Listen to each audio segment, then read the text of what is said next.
Bamada ate kati okutayipinga nako kujja kunyuma kuba bulijjo tutya okugeyeeza mu maloboozi gaffe ng'ogamba nti watya nga victim azunga ku YouTube nangwako nga ndasana ng'olwano bako waliwo eddoboozi nga ne bw'ofuba okulikyusa bakugwamu naye kati katusimbule munange olwatuuka nga mbalabira nga wabaawo ssozi nga awasa mukazi we ne bazaala abaana baabwe wabula tutandike ebya serious munange eno emboozi yaliwo mu 2015 ndi mwana wa buwala era ng'ebiseera ebyo twalinga bulala nga tetukyadde nja ng'omwana ow'obuwala nalina kyali wange nga naye mwana wa buwala kumpi twali mu myaka gye gimu naye nga nze nali musingako obukulu kyali kiwala ky'amaanyi nga kyamyuka ng'ettungulu nga kyakula bulungi nnyo nga kirina ebbeere maidiya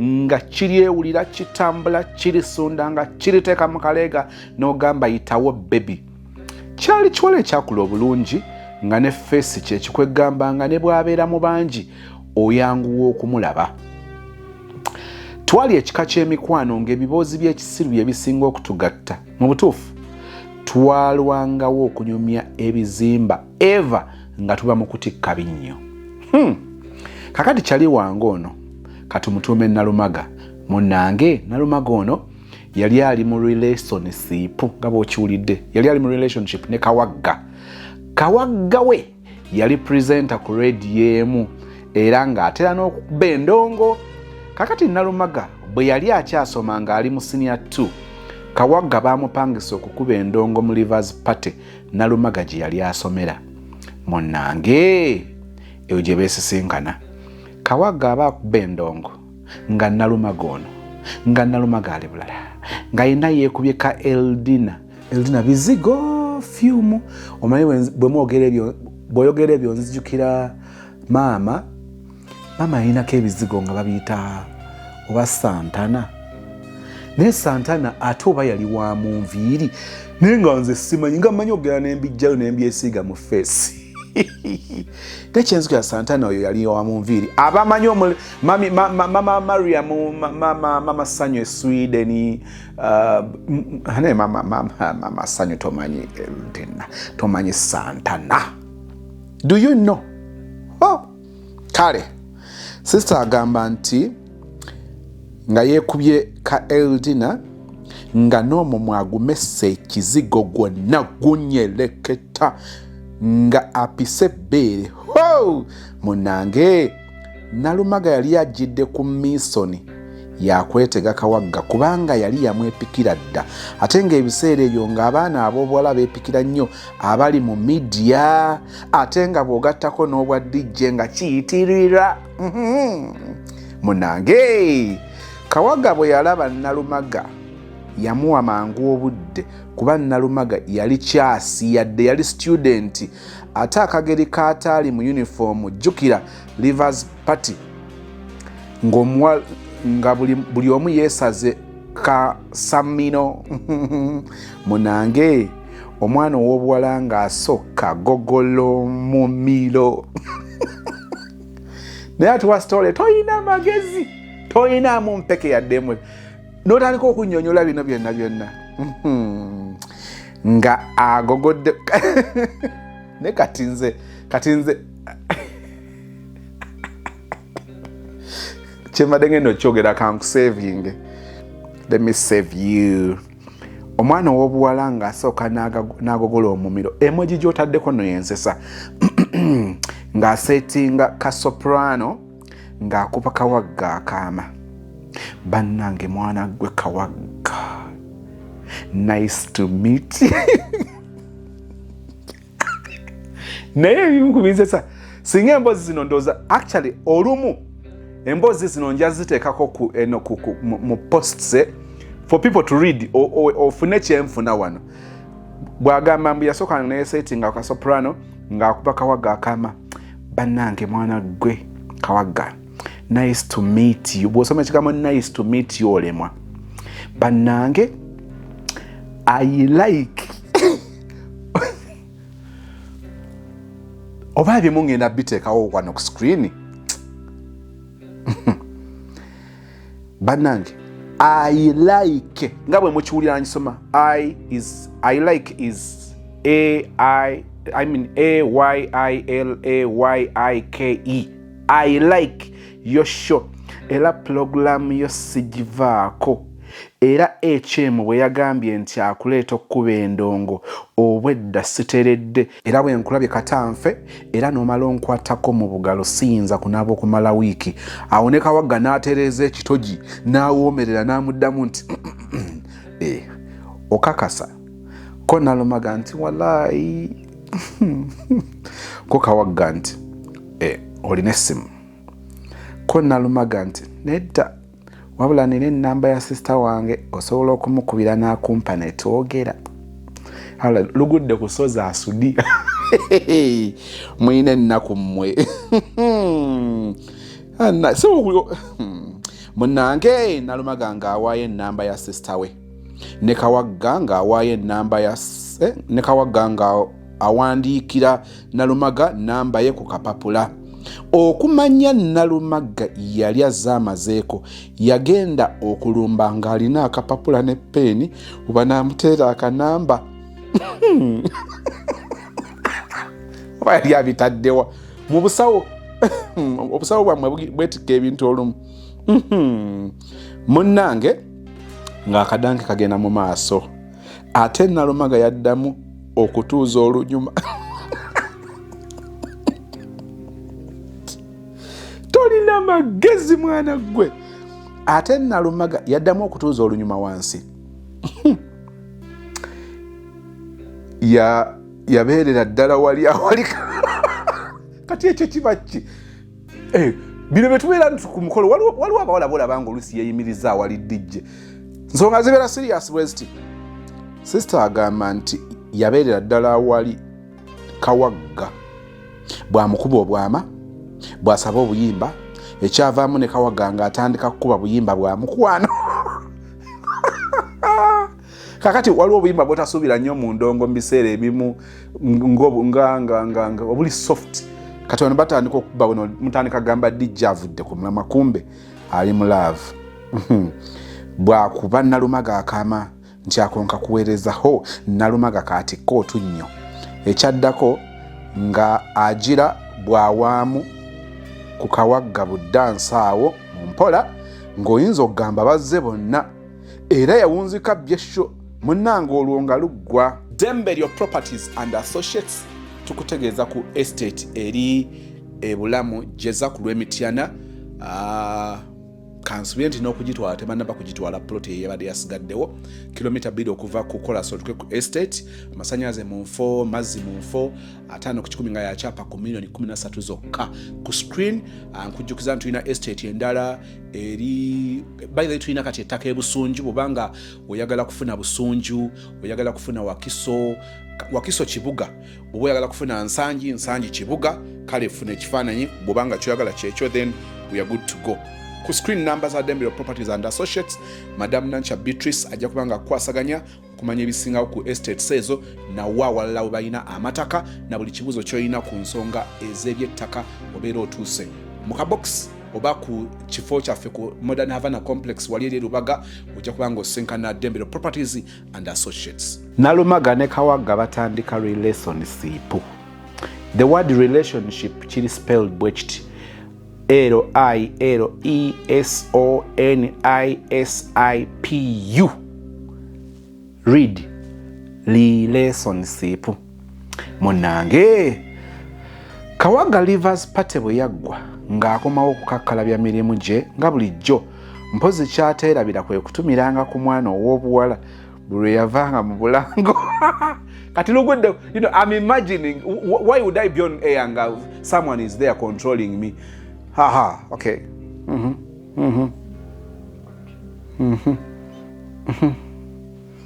Moses sirika kubanga naawe oli victim. Tuli ba victim b'embeera. Bwe yavanga mulango gw'abakama abe ng'amutumirako erinnya lya Nalumaga nga lyetikka pulogulaamu ya Kawagga. Nalumaga gye yali n'atandika okuwulira ng'amafuta agamulukutiranga mu kirevu. Nalumaga gye yali n'atandika okuwuliranga amafuta agakulukutiranga mu kirevu kya looni gamukulukuta ebuzibu.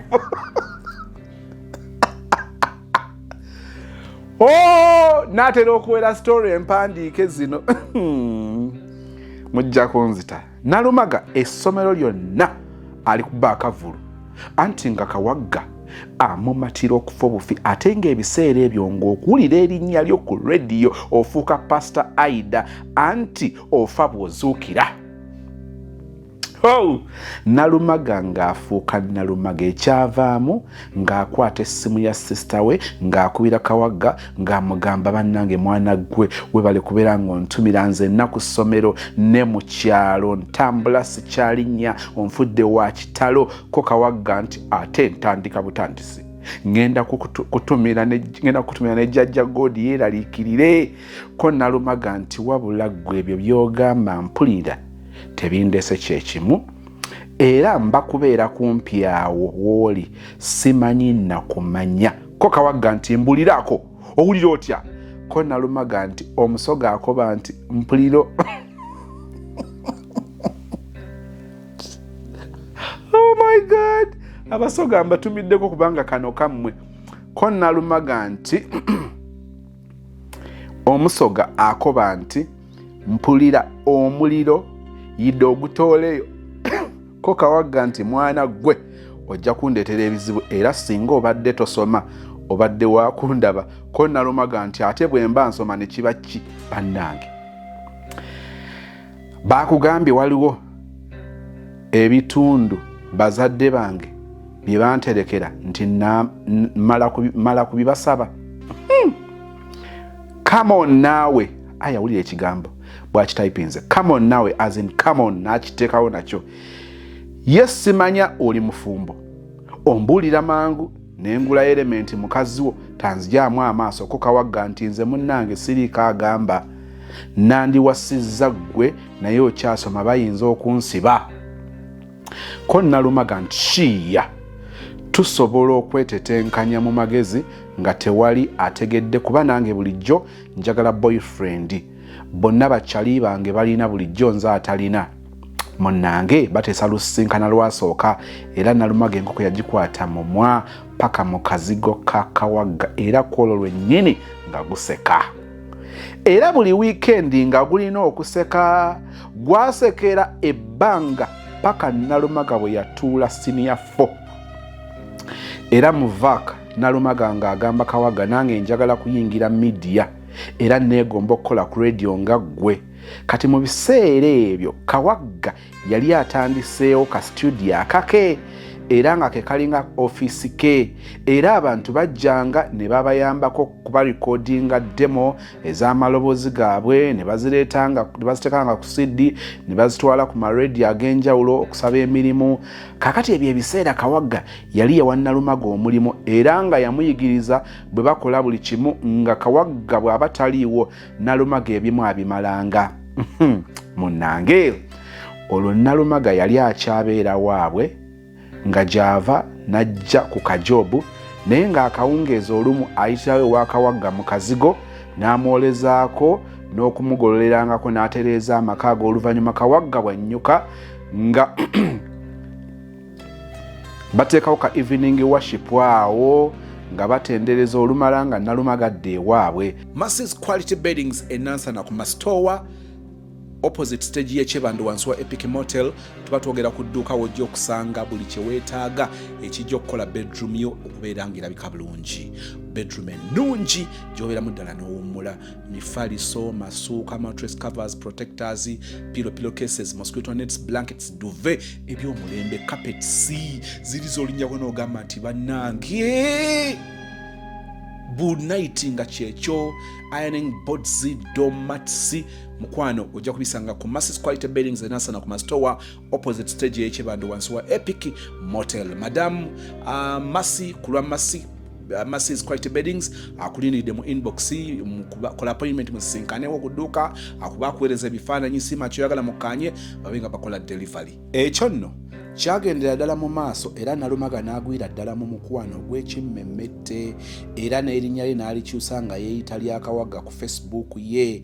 Ekintu kino tekyasanyusa Kawagga, munnange kirabika ye Kawagga yali anyumirwa kukuba ttendo lyokka naye nga tali ready kulokoka, ng'omuntu bw'abeera nga onyumirwa ennyimba z'abalokole naye nga toli ready kulokoka. Ogwo gwe mutendera Kawagga kwe yali. Era yalagira mangu Nalumaga ajje erinnya lye ku Facebook akakajanja takaagala. Era Nalumaga wange teyamutenguwa n'alijjayo speed miliyoni. Bambi Nalumaga wange katali relationship emwettire kuba yateekamu effort nnyingi naye nga Kawagga si byaliko. Era Kawagga teyamwanjulirako kyaliwe n'omu nga girlfriend, yamwanjulanga nga mukozi we, ekintu ekyalumanga Nalumaga. Bo bakyali b'omulenzi babeeranga bakimanyi nti abantu bano batendereza bonna, naye Kawagga nga ssaawo n'omukono baguteme ng'alaga ye just mukozi we era tayinza mukwana.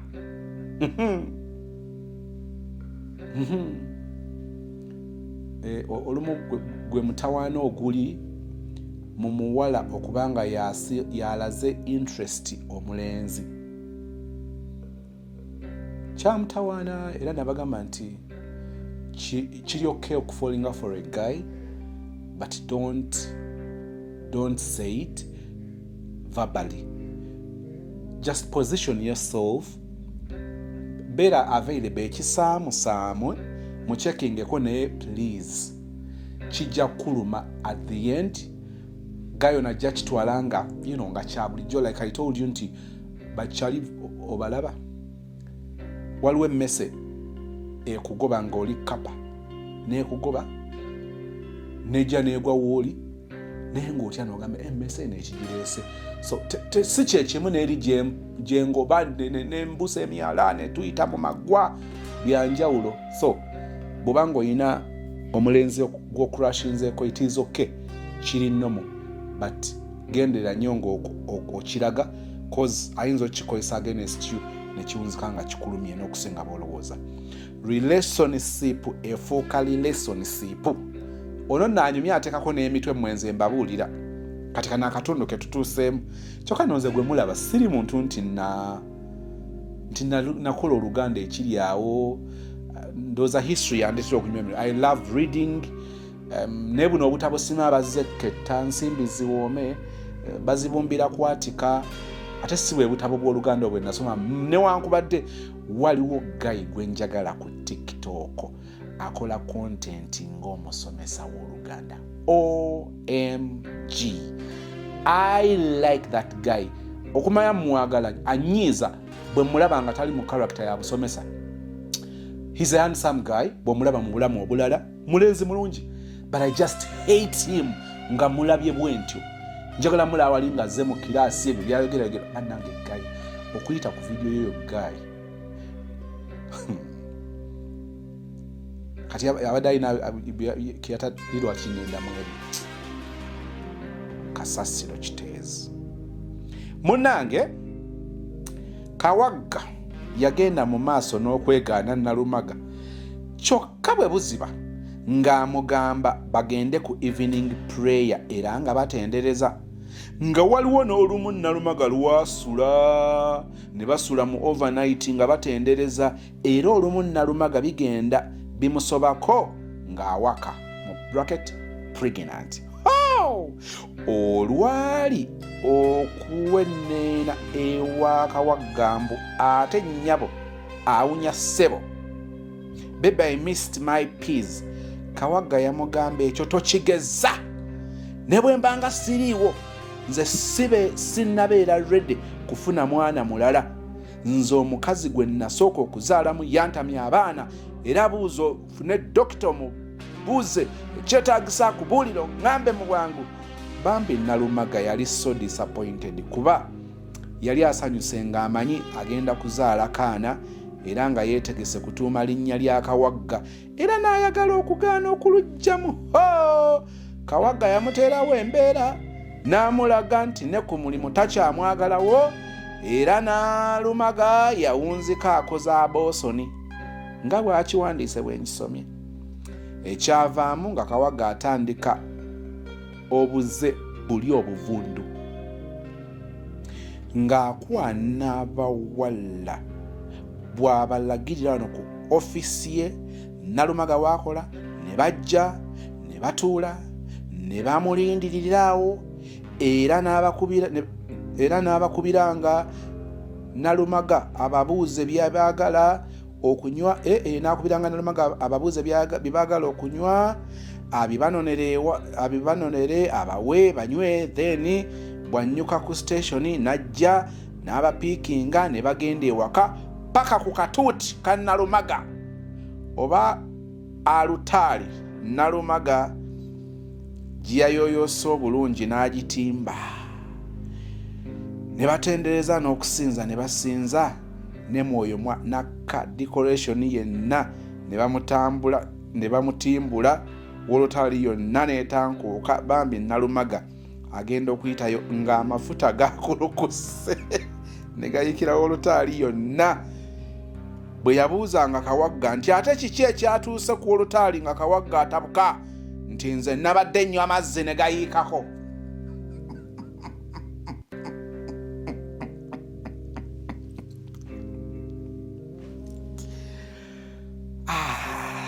Abeera olowooza nti ensi ogimanyi. Nalumaga yakaabanga bambi bwajja bwanyumiza nze nno nga nfa bwe mugamba oli mu ssero. Bwe wandirabye bafuluma ofiisi bagenda naawe wandibagoberedde n'obakwata lubona nga batendereza.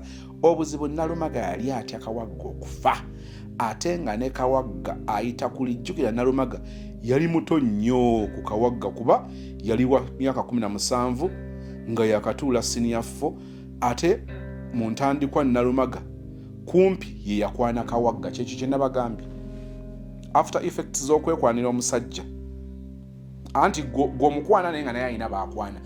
Teri musajja gw'okwana n'agamba kakati nga bwe bankwanye bamponyeza okubonaabona n'okukwana kampumule nona kati ono nga bwankwanya ate nange nteeka okukakasa nti ndi musajja nenkwanako. So ekyo oteekeddwa okuba ng'okimanya.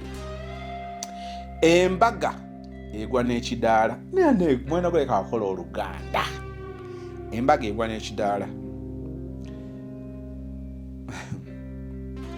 Nze mbuuza ku TikTok omuntu yagulawo akawunti ng'eri mu manya ga Mr. Mo ng'eri etteekayo content waakuno yani munnaffe mno basimasebo nnyabo oli wano naki munnange okwegaana Nalumaga kwagendera ddala mu maaso naye ng'abasinga babeeranga bakimanyi nti baagalana era nga mikwano gya Kawagga gyonna gikimanyi ng'amwegaana bwegaanyi naye nga muntu we kyokka ng'amala obbalaga nti tamukwana ate bwadde eno ng'atabukira omuwala mbu abo saagala obasinisizeeko mannyo bonna bakimanyi oli mukazi wange era simanyi kibaleeta wano ku ofisi nga siriiwo.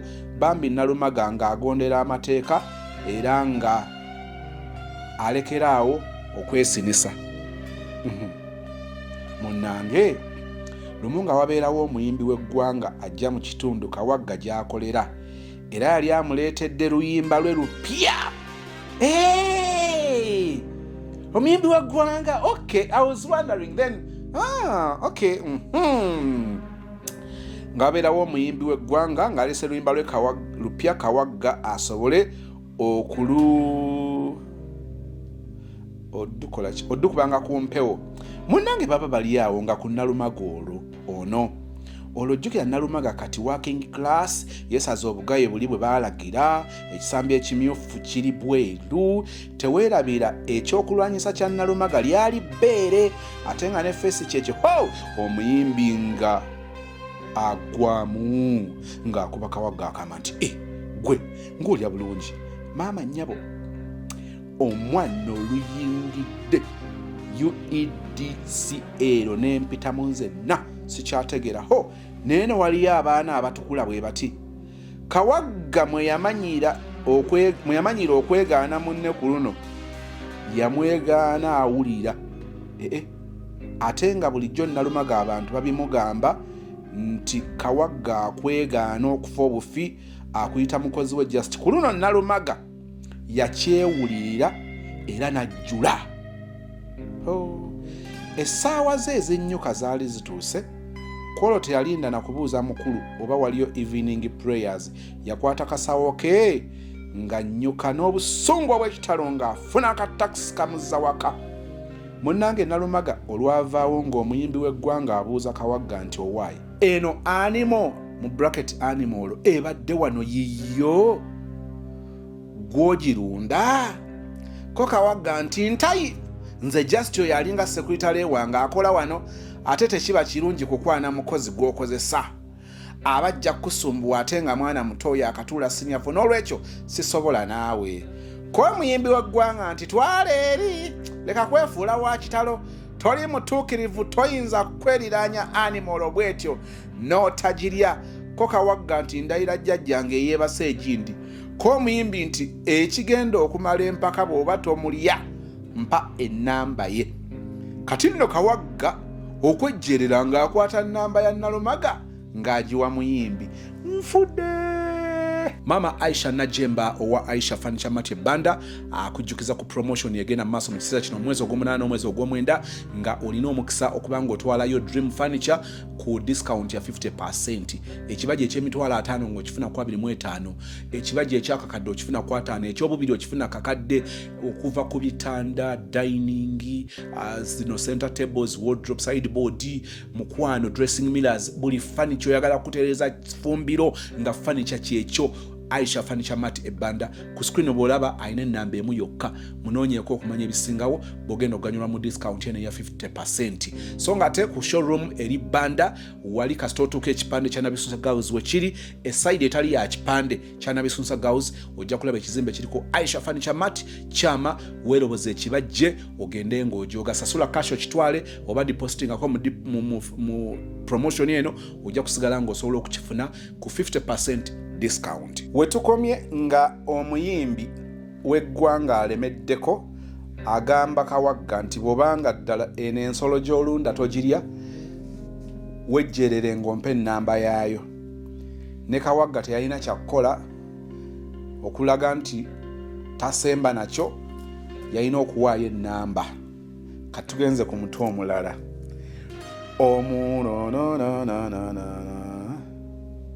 Kawagga yeeyiwa amanda mu mbugo. Sikukwatako. Munnange omuyimbi olwafuna ennamba ng'asiibula Kawagga ng'atuula mu mmotoka ye paka ku ka guest house ke yali apangisizza okusulamu. Kitegeeza eno wala. Singa omuntu obadde onoonya kitundu kati noonya ekitundu ky'eggwanga omuntu gy'oyinza okugenda nga tosobola kugenda n'odda. Okay.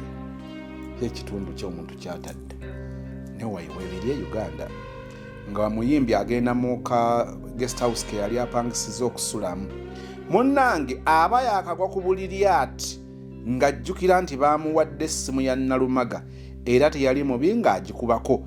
Laba bweyitamu ne Nalumaga yayangu ogikwata ng'omuyimbi agamba hello. Nalumaga ng'ayanukula wangi. Ko omuyimbi nti yenza omuyimbi w'eggwanga gwolese ku ofiisi ya Kawagga. Nalumaga ng'awoomerera nti ate ennamba yange ogijjewa. Ko omuyimbi nti mukwano gwo yagimpadde, mbadde mmuwakanya nti toyinza kubanga onyirira bw'otyo n'atakulya, nankakasa nti takulya era nampa nnamba. Maama nange kwe kukubirako kuba wankubye n'engweri nakati sinnaddangulu y'oli ludda wa. Ko Nalumaga nti munnange nze nzira waka. Ko omuyimbi nti ewammwe wa. Ko Nalumaga nti mbeera eno bwewati ne bwewati. Laba ate ekitundu Nalumaga gye yali abeera nga n'omuyimbi gye yapangisizza akaluumu ak'ekitalo.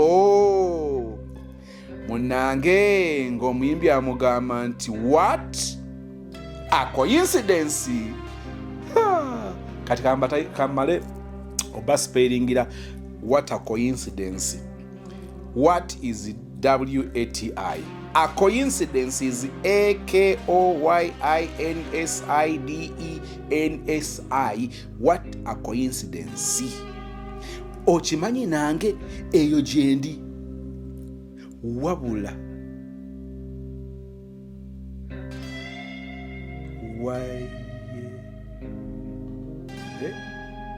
wabula what meant to be. We are meant to be, mama ekigambo kiri we are meant to be. Munansonyiwa oluzungu lwono omwana ow'obuwala luzibu. Kati njala baspellingira we are meant to be is WIAMENTITUBI. We are meant to be. So koyiteko wano gwe nkulabeko.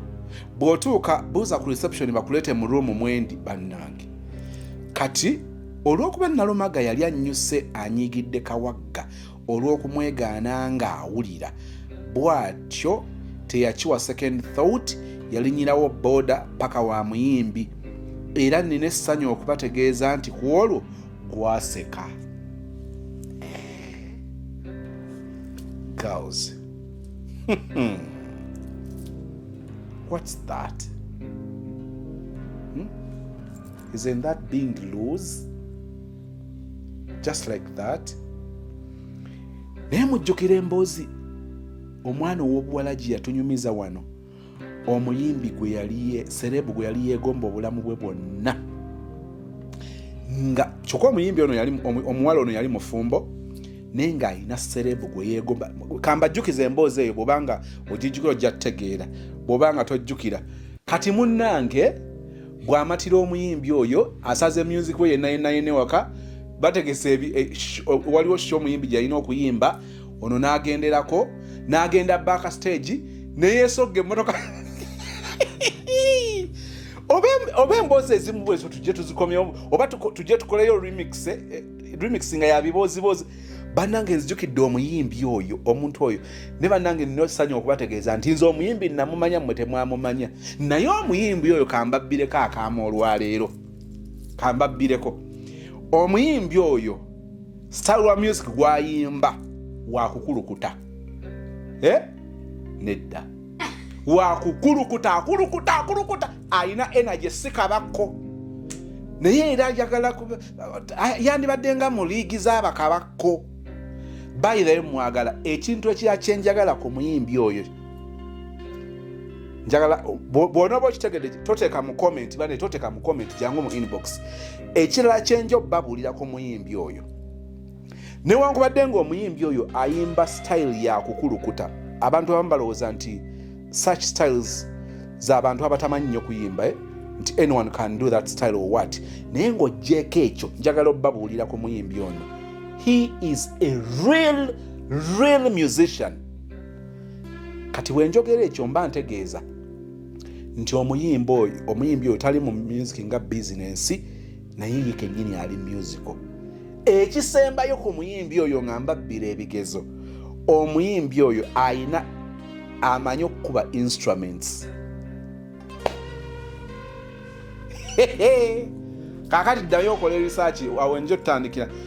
Wabaawo olumu lwembanyumize lwonyumya ekyo ne nkikomya mu kkubo ne wayita n'omwaka bwe nkinyumya nga nsuka wenakoma ne ntandikira awo. Kati tujja tutandikira awo ku Muyimbi oyo ensonga bwe eribezze, but nkulekeddeho omwaka. That person is a serious musician. Muyimbi mulungi. Newankubadde ng'okuyimba kwe tekulabikira nnyo, bw'owulira music wo gwayimba tofuna nnyo fiiru eri yakuba nti omusajja ono muyimbi, okuggyako kimu nti era omuli eddobo naye singa agwa ku luyimba kangeze oluyimba nga luli twagala kuweyinga his vocal ability.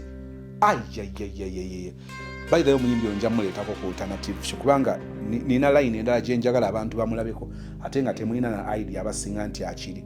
Oyo ye Muyimbi munnange. Omwana ow'obuwala yayingira emmotoka n'agyefubitika, tayogerangako naye, tayina nekyesiyerabira mu mboozi yanyumya nti bwe yatuuka eri mu overnight ng'eri ate si mukulu ku si mulungi nekyali kitegereka. Abasajja bazunga mu bidongo n'akuba emiti n'akubawa era bwagenda katugende mu maaso. Neewunyiza ono Nalumaga asuze wa muyimbi w'eggwanga. Munnange sister agambye nti alina essanyu okutegeeza nti kwolwo gwaseka. Era mbu omuyimbi w'eggwanga yayolesa obukugu obw'enjawulo. Anti nakugambye ono kyali wange emboozi z'obusiru ze zaatugattanga ennyo era byonna yabinnyumiza nti olwali okutuuka tewaali nnyo bya buliifingi. Olwali okutuuka kasita yaggulawo omulyango gwa Kereziya baasookera mu kumanyagana. Tewali budde omuyimbi mwoyo yali yamulinnye dda nga beekwata ku mikono nga batandika kusinza Mukama. Ekyaddako kutendereza mbu omuyimbi mwoyo bwe yakka ng'agwa mu kibbo kyabira. Mwana gwe komaaniina. Zino sulanga nze nazeereetera naye sikyaziinako bwannannyini, sikyasobola zifuga. Ntidde n'okusoma ekiri mu birabo kubanga hey! Katugende waliwo lwenseka amaziga ne ganzija mu maaso n'entandika obbulalinga nga wano sirabawo nabyensoma. Sister agamba nti omuyimbi mwoyo bwe yakka ng'agwa mu kibbo kya birabo.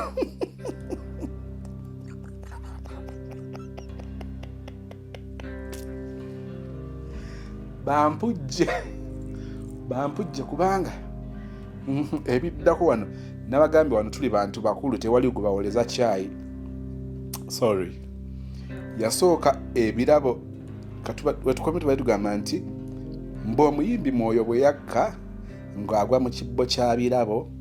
Yasooka ebirabo bikwatamu nangalo ekyavamu ng'abikubamu ennyonyi.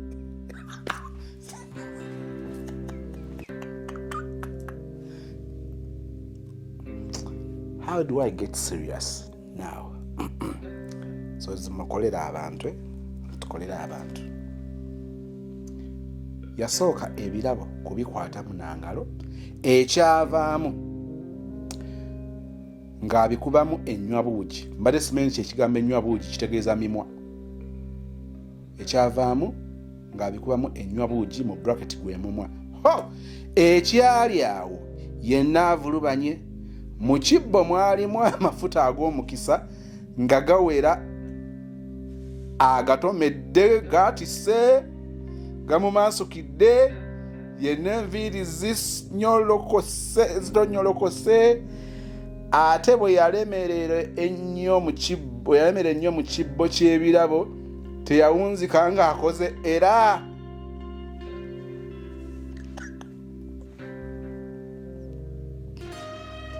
Nze nno gwe mulaba ndi mu Adventist.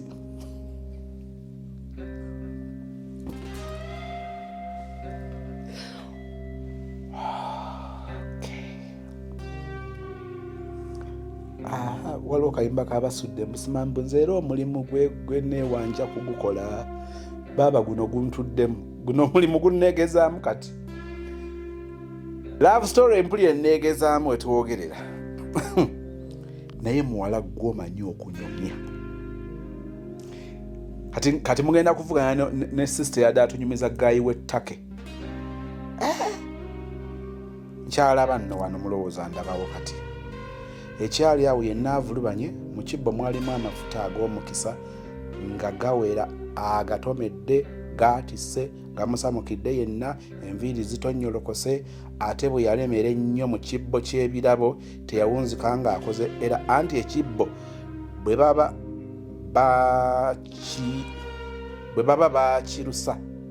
bakiruka balukisa njulu na bukeedo.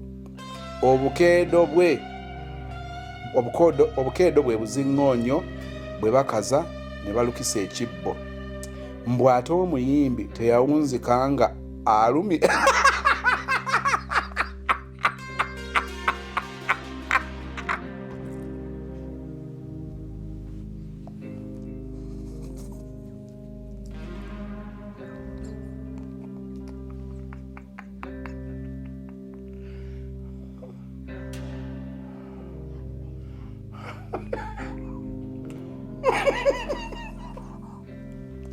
Wabula mugobeewo abaana goba abaana mu nsonga zino kati wetulaga.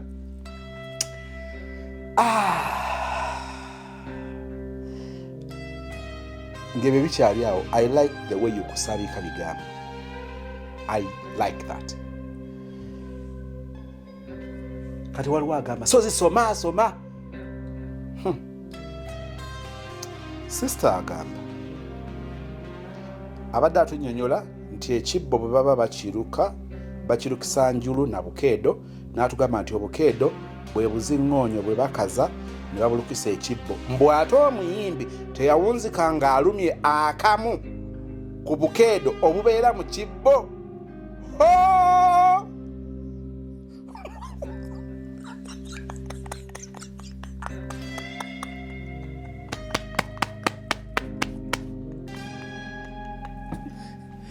Bw'oba omanyi oli mukwano gwange nga ddala owulira nti oli kyali wange, jangu mu inbox nkubuulira omuyimbi w'eggwanga nkuuma ebyama. Kino sigenda kikuuma naye kakasa nteekwa n'okuwa ebibuuzo 5 ebikakasa nti oli kyali wange. Kati omuyimbi w'eggwanga ono afunye obuzibu ku nze. Buli lwe nnaamulaba ng'akuba endongo nja kuba ndaba muntu mulala afukamidde ali mu kusinza. Oh my God. Alumya akakeedo. Ngezaako okwegumya naye kino kinene.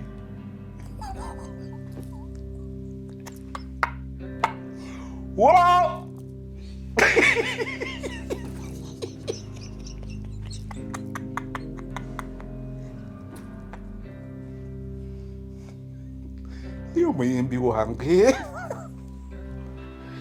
Omuyimbi wange ate nno ssebo bwemba singamba wa category oba style ya music mufa. Okuva n'olwaleero abantu ndaba balabe kubanga abantu kye tubalowooza si kye bali. I'm sorry. Nze Becky Sozi owaremu Beauty and Wellness Parlour Eseta. Mubimu ku bye tukola mwe muli body massage therapy, facial treatments, counseling services. Gw'omwana w'obuwala ovaamu akaswa akabi, gife ebbaawo waffe abakyala, obundula amazzi amakyafu, wazibikira enseke, bw'onookosa gife ebbaawo ono gw'ojja otuweera obujulirwa. Tulina kofi ono alimu ebirungo 6 mu kintu kimu. Gano Dama Coffee 6 in 1. Mulungi eri abalwadde ba sukaali, mulungi eri abalina obubonero bwa kansa, mulungi nnyo eri gwe akakalu kano okuyita mu lunaku. Mu health wellness treatments tulina reflexology sandals. Nungi eri abazimba ebigere, bw'olinnya wansi owulira ng'afumitibwa mu bigere. Zirelaxinga muscles zo okufumitibwa kuno ne kuggwaawo. Ziyamba omubiri gwo okutambuza omusaayi. Ziyamba ku bwongo bwo n'embeera yo eya bulijjo. Buli peesa ly'olaba ku ssande eno lirina ekitundu ky'omubiri gwo kwe lituuka buli lw'ojambala. Olwo obujjanjabi ne bukolebwa ku mubiri gwo. Osobola okugigula n'ojambala mu ofiisi yo, awaka, osobola okugyegulira nga ggwe, ogigulira mukaddewo oba jjajja kuba ate abo bagyetaaga nnyo. Okumanya ebisingawo ku bino byonna, kolagana ne Remo Beauty and Wellness Parlour Eseta. Ku nnamba ezo eziri ku screen yo for direct calls and WhatsApp. Kaakati kangezeeko okuguma. Kangezeeko okuguma.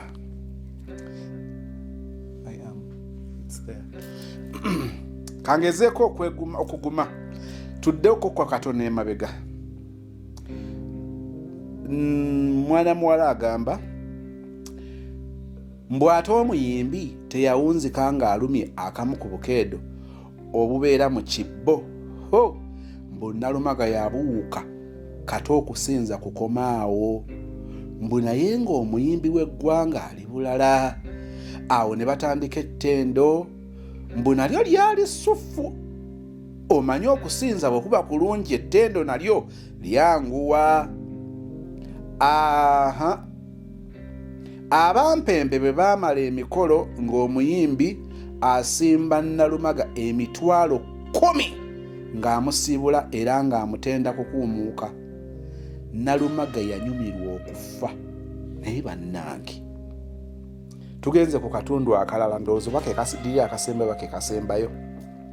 Omuyimbi ajooga ensanafu n'okuzituulamu n'azituulamu. mujjukire omuyimbi w'eggwanga ono ennamba yagifunye ku pulezenta, ate pulezenta tumumanyi nga munenkine wa Nalumaga, yamweganye n'awaayo ennamba. Ekiro ekyo munnange Nalumaga olwayo okufuluma ng'omuyimbi akubira Kawagga ssimu. Ng'omuyimbi akubira Kawagga ssimu ng'amugamba owaaye, bulijjaawo w'oli otudde ku golodi nga tomanyi. Ekiwala kikumuuka, yeyeyeyeyeye, nva ku luvulubana masavu nakati nkyekomba nga ndidde bannange, wabula mama, nga ndidderere mu nsi eno mbadde siryangako muyembe nga guno, anti olwavudde awo nagenze ekiwala kindi ku mutwe, era olwatuuse mu loogi nenkikubira, labanga gye ŋŋenda osula nakyo gye kibeera, era mu ddakiika 10 kibadde kituuse, era soogedde bingi bambi ne kimpa, naye muganda wange kiri sikirabanga, era nva kutumya masuuka malala gali bagatutte.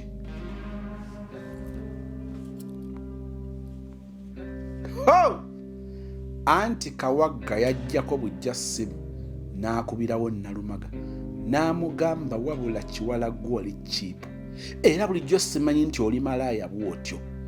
Omusajja olukukubiranga omusisinkana omuweerawo kisiraani gwe mbwaggwe omanyoko, kale mpulira nkwenyinyala n'okukwenyinyala, bulijjo simanyi nti oli malaaya, era saagaana kuddamu kutunulako.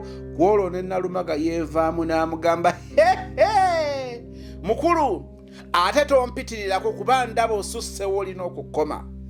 Nyongera okukujjukiza nti tolina bwompita, ndi just mukozi wo nga bw'otera okugamba mikwano gyo, era noono wakimugambye mpulira, era tewakomyokwo n'omuwa nnamba yange, ekitegeeza wamusiimidde, era nange nina essanyu okutegeeza nti sikutenguye kubanga oli mukama wange, najja kukukolera era nkugondera kyontuma kyenkola. Kati wanfunidde kasitoma n'omuwa ennamba yange mukusanyusize, era ne bw'omubuuza mukozeeko bulungi, era asiimye n'akasente ampadde, era bw'ova ku ssimu ŋŋenda kukusindikirako omutemu agwo, era tonkotoggera, ne bw'ofunangayo kasitoma omulala muwe ennamba, nze wendi nja muwa asiime. Kaakati engeri gye ndi mukozi bukozi, tukome ku bya mirimu, tonnyingirira nnyo paka mu sikaati, era sula bulungi. Tusooke tusiriikiriremu tutye Nalumaga, kuno si kukala ku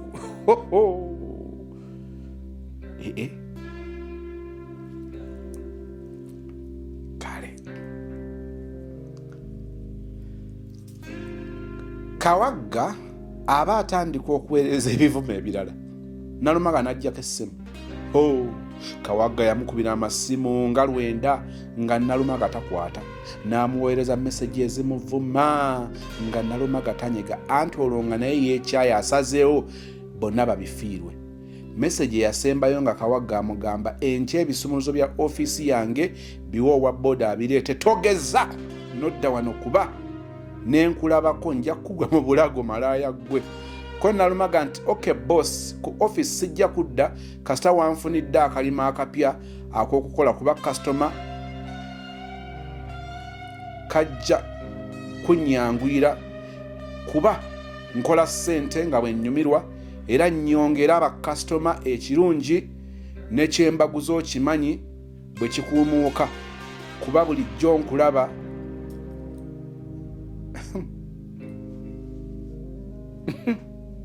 bannange munnange nga nkulabira.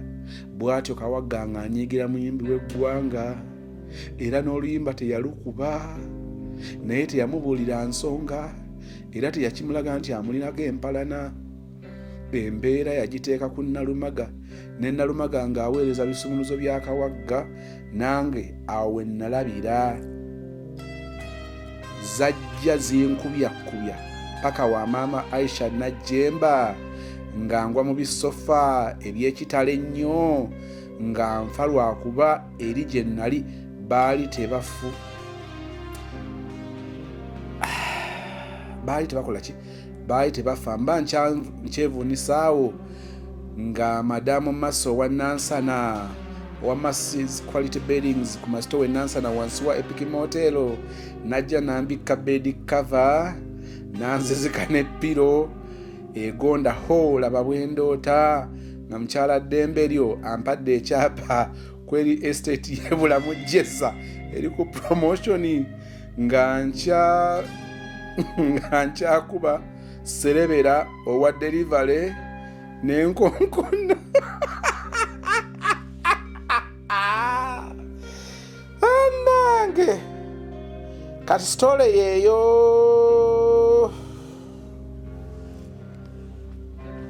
bino mbyogereko ki nina ebibuuzo bye njagala okubuuza storyteller bw'anaabimbulira njabba comment naye kimu kyokka kizibu okuŋŋamba nti omuwala ono yakola relationship etegeerekeka kebeere ya myezi 2 etegeerekeka n'agikola n'omuyimbi w'eggwanga kanzire muntunuulire ku Nalumaga ono kuba Nalumaga mulina wano kantunuulire ku muyimbi w'eggwanga wano okusinika tubadde tusinika kubanga okusinika nakyo kirungi naye ate mubaamu ebyokuyiga omwana ow'obuwala bw'aba yatandika nga yeekwanira abasajja ku myaka egyo ekyali kimuwujja kabuvubuka nga ali amutwala sipiidi okwesiga omuntu gw'olabye omulundi gumu ne mutuuka ku ebyo kweza olwogi kwaliko kiriniki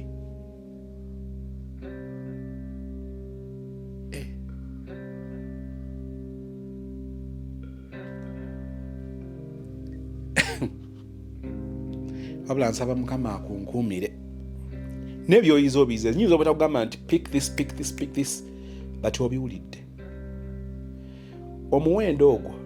omuwendo gw'omuwala ogutandikirwako kwe kwerabawo kwe kwematira newankubadde nga omuyimbi w'eggwanga byonna yabinyumirwa and all that but trust me yasigaza kiri ekifaananyi ndino kondeere denge oba kano ka walk through era ekyo kyeyasigaza talina gy'ayinza kukutwala talina era mpozi ekyemaanyi kyobala gy'emitwalo 10 naye gy'emitwalo 10 oba yakolamu ki naye omuyimbi w'eggwanga ono ate nno omuyimbi w'eggwanga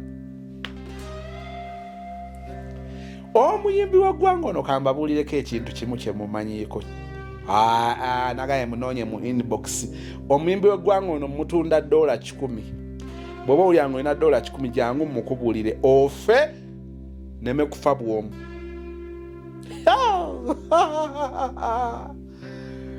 wowe okimanyi nti akakedde k'omwana w'abandi mu kibbo Moses vano I sign out. Muzimu items zetutunda ku Massi's Quality Beddings carpets zonna ebika bwebiti sizes zonna waliwo ebika ebirala bwebiti fluffy zino baziyita fluffy carpets nazo tuba nazo sizes medium ne large tubeera ne carpets ze bateeka kumpi n'ebitanda baziyita bedside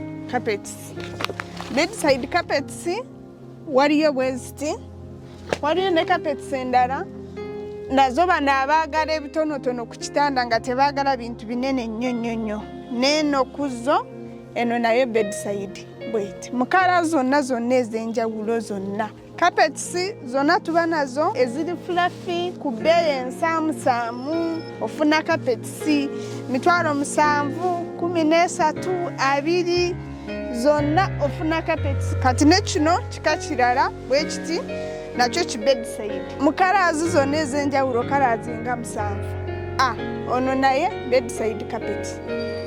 Bano abataagala neera binene ng'oyagala teeka ku kitanda, ono naye bedside carpet. Ono bw'ati. Kati waliyo n'ekika kino bwekiti mu kala zonna ez'enjawulo kino bwekiti.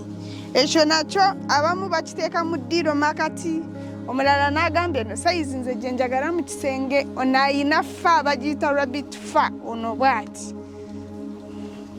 Ono agira mu sayizi emu yokka bweti, eno sayizi eba medium.